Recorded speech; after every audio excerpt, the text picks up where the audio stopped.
तळेगावातील seeded explosive कंपनीत कामगारांचा संघर्ष तीव्र, 15 कामगारांचे आमरण उपोषण सुरू। नमस्कार, स्वागत आहे तुमचं कृषी प्रधान टीव्ही मध्ये। वर्धा जिल्ह्यातील तळेगाव श्यामजीपंत येथील नागपूर रोडवरील सीडेट एक्सप्लोजिव्ह कंपनीत कामगार आणि प्रशासन यांच्यातील वाद आता चिघळला आहे। कंपनीकडून प्रलंबित मागण्यांकडे दुर्लक्ष होत असल्याचा आरोप करत 15 कामगारांनी, ज्यात 10 पुरुष आणि 5 महिला कामगारांचा समावेश आहे, त्यांनी 2 एप्रिल पासून आमरण उपोषणाला सुरुवात केली आहे। या घटनेचा सविस्तर आढावा घेतलाय आमचे मुख्य संपादक धीरज मानमोडे यांनी। आज आपण आलेलो आहोत तळेगाव श्यामजीपंत येथे सीडेट कंपनीच्या गेट समोर धरणे आंदोलन सुरू आहे। आज त्या आंदोलनानं आमरण उपोषणाचा सुरुवात झालेली आहे। गेल्या 17 दिवसापासून हे आंदोलन सुरू आहे। आपल्यासोबत बोलण्याकरता विविध पदाधिकारी आहेत, त्यांच्यासोबत आपण बोलण्याचा प्रयत्न करणार आहोत। काय एकंदरीत त्यांच्या मागण्या आहेत आणि मागण्या मान्य न झाल्यास काय त्यांचा पवित्रा राहणार आहे पुढील, हे आपण त्यांच्याकडून जाणून घेण्याचा प्रयत्न करणार आहोत। नमस्कार सर, कृषी प्रधानमध्ये आपलं स्वागत आहे। मी संतोष पुराडे, 6 सीडेट कामगार संघटना अध्यक्ष। तर आमचं सर्वप्रथम 11/2/2026 माजी राज्यमंत्री बच्चूभाऊ कडू यांच्या माध्यमातून या ठिकाणी एक जाहीर सभा घेण्यात आलं आणि जाहीर सभेच्या अगोदर या ठिकाणी कंपनीला एक आमचे बच्चूभाऊ कडू यांच्या माध्यमातून एक मागणीपत्र देण्यात आलं प्रहार सीडेट कामगार संघटना यांचं। तर त्या मागणीपत्रामध्ये असे 20 मुद्दे होते एकूण। त्या 20 मुद्द्यामध्ये प्रलंबित जे काही मागण्या होत्या आमच्या, जो 2025 आणि 2029 पर्यंत हा कालावधीमध्ये जो करार झाला, तो एक मूर्खांचा एक संघटन होतं आणि त्यांनी नाही का कुठल्याही प्रकारचं कामगार हितार्थ कुठल्याही प्रकारचा निर्णय घेता त्यांच्या प्रकारे एक निवेदन देऊन एक त्या ठिकाणी ॲग्रीमेंट केलं गेलं आणि तो ॲग्रीमेंट कुठल्याही प्रकारचा आम्हाला कुठलीही माहिती दिली नाही त्यांनी, म्हणजे एक मिलीजुली ॲग्रीमेंट केलं त्यांनी। त्याच्यामुळं आमच्यावर अन्याय झालं, म्हणून हा प्रहार सीडेट कामगार संघटना ही संघटना उद्या झाली। त्यानंतर आम्ही नाही का यांनी टाळेबंदी केली। टाळेबंदीच्या दरम्यान आम्ही गेटच्या समोर बसलो। गेटच्या समोर बसल्यानंतर यांनी नाही का अनेक प्रकारचा आमच्यावर नोटिसाच्या माध्यमातून प्रशासनाचा दबाव आणण्याचा प्रयत्न केला। दंडाधिकारी, मान्य तहसीलदार, कलेक्टर वगैरे जेवढे काही प्रशासकीय विभाग आहे त्यांच्या माध्यमातून प्रत्येक वेळा दबाव आणण्याचा प्रयत्न केला। परंतु तुम्ही एक गोष्ट सांगा साहेब, तर कामगार हा आंदोलन करणार नाही तर त्याच्या मागण्या कशा पूर्ण होईल? तुम्ही सांगा, कंत्राटी कामगारांना 10 ते 11 हजार रुपये पगार आहे, महागाई पाहाची, आणि त्यानंतर नाही का स्थायिक कामगार जे आहे 16 ते 17 हजार रुपये पगार आहे। 16 ते 17 स्थायिक कामगार आणि कंत्राटी कामगार 10 ते 11 हजार रुपये, यापेक्षा कुठला काही मिळत नाही। आणि अन्याच्या स्वरूपात बऱ्याचशा महिलांना प्रलंबित करतात, या ठिकाणी डिसमिस करतात, सस्पेंड करतात, कुठल्याही प्रकारचा न विचारता कोणत्याही कायद्याचा या ठिकाणी लेबर ॲक्ट, फॅक्टरी ॲक्टचा, स्टँडिंग ऑर्डरचा कुठल्याही प्रकारचा वापर केला जात नाही। तर हा एक व्यवस्थापन समिती सीडेट एक्सप्लोजिव्ह इंडस्ट्रीजचा हा हुकुमशाहीच्या स्वरूपात आहे, इथं चालत आहे। आपल्यासोबत बोलण्याकरता प्रहार विधानसभा प्रमुख देवखेडे आहे, त्यांनी या आंदोलनाला एक वेगळं वळण दिलं आणि एक सगळं मार्गदर्शक म्हणून त्यांच्या पाठीशी उभे राहिले। दादा, काय एकंदरीत मागण्या होत्या गेल्या 17 दिवसापासून हे आंदोलन होतं, आज आमरण उपोषणामध्ये एक रूपांतर झालेलं आहे, पुढील तुमची वाटचाल कशी राहणार? आज ज्या प्रहार सीडेट कामगार संघटनेचे जे आंदोलन चालू आहे, हे आंदोलन जायज आहे। इथं कुठल्या पद्धतीच्या गलत मागण्या नाही आहे। ह्या ज्या 20 मागण्या केलेल्या आहे, या मागण्या फक्त एवढ्यासाठी यांच्यात जो पेमेंट आहे, शासनानं जे पेमेंट कामगार विभागाला दिलं आहे, सांगितलं आहे, त्या पद्धतीचं पेमेंट आहे। यांचं पेमेंट स्लिप भेटत नाही, बस सुविधा नाही व वरून मेडिकल सुविधा नाही, ज्या नॉर्मलवाल्या, ज्या एखाद्या आमदाराचं पेमेंट एका मिनिटात 3 लाख होऊ शकते, पण आमदाराला बी कामगारांनाच निवडून दिलं आहे, तरी बी यांचे डोळे उघडलेले नाही। आमचा मुद्दा एवढाच आहे का यांच्या ज्या मागण्या आहे ह्या पूर्ण जायज आहे, यदि ह्या मागण्या पूर्ण होणार नाही। आता उपोषणचा 2रा दिवस आहे, हे उपोषण जवळीक मागण्या होत नाही तवरीक आम्ही इकडून उठणार नाही। आंदोलनाला 15 लोक बसले आहे, 5 महिला आणि 10 पुरुष व यांच्या संग मागं असलेले 3000 लोक आज 3000 आलेले आहेत।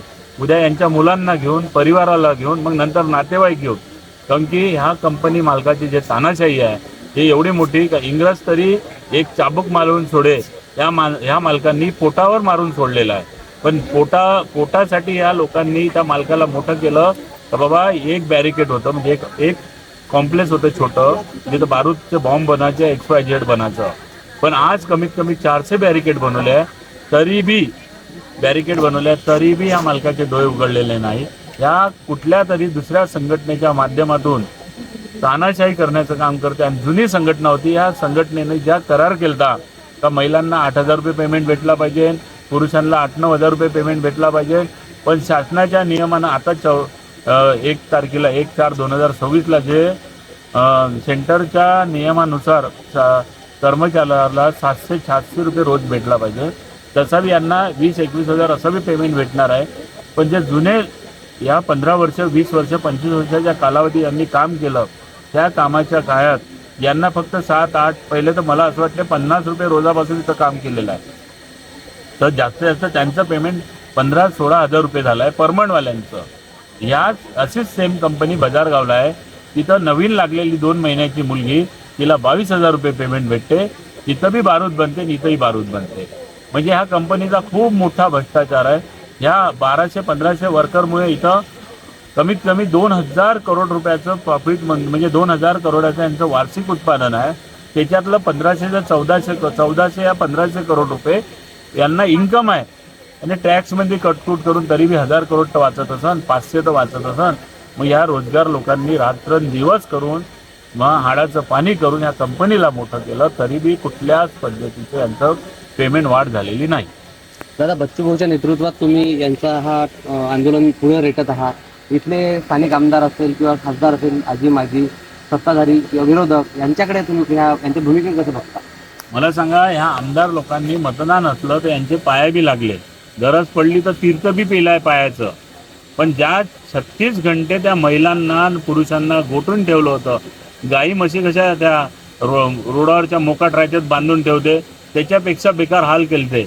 एव्हन यांना बाथरूमसाठी ह्या कंपनी मालकांनी ताले लावून ठेवले होते. एवढा तानाशाही मालक आम्ही पहिल्यांदा पाहिला. यदि ह्या मागण्या पुऱ्या झाल्या नाही, त्या कंपनीनं केलेला भ्रष्टाचार या शासनाच्या माध्यमातून आम्ही खोलल्याशिवाय राहणार नाही.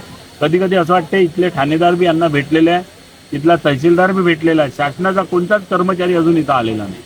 आमची हे हक्काची लढाई आहे, आमची न्यायाची लढाई आहे.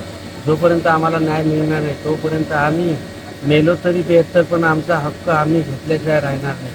हे आम्हाला आव्हानं आम्ही त्यांना देऊ शकतो. आणि आज ह्या मागणीच्या माध्यमातून यांनी आमरण उपोषणाला आम्ही सुरुवात केली. आज त्यांनी आमचं फक्त जे आज अन्नत्याग केलं, आमचा पवित्र पुन्हा सोमवार पाणी त्यागाचा.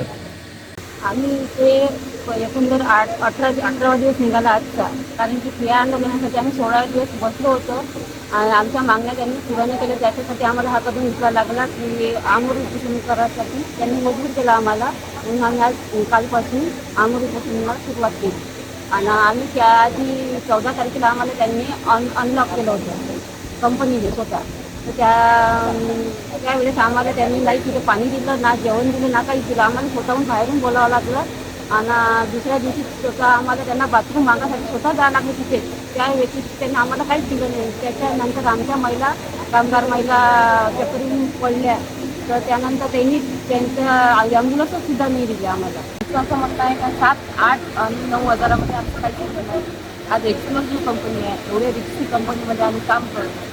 किमान आम्हाला जे कायद्यानुसार पेमेंट आहे आता सध्या लागू, त्याप्रमाणे आम्हाला पेमेंट मिळायला पाहिजे. त्यासाठी आम्ही बसलो. त्या मागण्या आमच्या पूर्ण झाल्या पाहिजे. जोपर्यंत आमच्या मागण्या पूर्ण होत नाही तोपर्यंत आम्ही इथून हटणार नाही. त्याच्यापेक्षा आम्हाला तीव्र आंदोलन करायची तर पाळी आली तरी आम्ही करू. आता आम्ही पाणी तरी पित आहे, त्याच्यानंतर आम्ही पाणी पण करतो. नाही उठलं तर आम्ही इथं मेलो तरी चालेल, पण आम्ही इथून उठणार नाही, जागा होणार नाही. सीडेट प्रहार कामगार संघटनेच्या नेतृत्वाखाली सुरू असलेल्या या आंदोलनात महिलांचा पुढाकार दिसून येत असून त्यामुळे आंदोलन अधिक तीव्र झाले आहे. कामगारांनी वेतनवाढ, सुरक्षित कामाचे वातावरण आणि कायमस्वरूपी नोकरी या प्रमुख मागण्या मांडल्या आहेत. अनेकदा चर्चा करूनही कोणताही ठोस निर्णय न झाल्यामुळे अखेर उपोषणाचा मार्ग स्वीकारावा लागल्याचे संघटनेने सांगितले आहे. दरम्यान या प्रकरणी 7 एप्रिल रोजी मंत्रालय स्तरावर बैठक होणार असल्याची माहिती समोर आली आहे. मात्र तोडगा न निघाल्यास आंदोलन आणखी तीव्र करण्याचा इशारा कामगारांनी दिलाय. सध्या तळेगाव परिसरात असंतोषाचे वातावरण असून पुढील घडामोडीकडे सर्वांचेच लक्ष लागले आहे. ब्युरो रिपोर्ट, कृषी प्रधान टीव्ही, वर्धा. प्रहार सीडेट कामगार संघटनेचा हमारी मांगे